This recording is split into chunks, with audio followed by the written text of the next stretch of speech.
भाग गए, लेकिन उन्होंने तो स्पष्ट कर दिया कि कहीं और से लड़ेंगे। तो है उनका जो उनकी बात है, कहीं से भी लड़ाई, लेकिन बंगाल में घुसे नहीं। बाबुल सुप्रियो ने पवन सिंह को सीधे चैलेंज दे दिया कि बंगाल में नहीं घुसने दूंगा।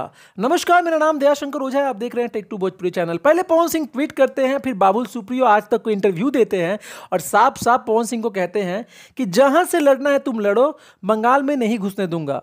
अभी टीएमसी के नेता है मौजूदा दौर में और टीएमसी का दबदबा है बंगाल में, आपको अच्छे से पता है। और आसनसोल भी टीएमसी का गढ़ है जिसमें कि पवन सिंह को लड़ना है। और अब ऐसा लग रहा है कि पवन सिंह आसनसोल से ही चुनाव लड़ेंगे, ये तय माना जा रहा है। लेकिन एक बात समझिए, पवन सिंह अगर लड़ेंगे भी तो अप्रैल का महीना आ गया है, मई में चुनाव है आसनसोल में, कोई कैंपेन नहीं है, कुछ भी नहीं है, कैसे पवन सिंह जीतेंगे।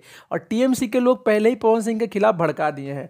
हालांकि पवन सिंह का फैन ये बोल रहे हैं कि बंगाल किसी की बाप की जागीर नहीं है, जिसको जहां से मन वो लड़ सकता है। और टीएमसी के जो अपोजिशन के लीडर हैं वहां से शत्रुघ्न सिन्हा ने भी कहा है कि पवन सिंह का स्वागत है, मैं लड़ने के लिए तैयार हूं। बड़ा मजा आएगा।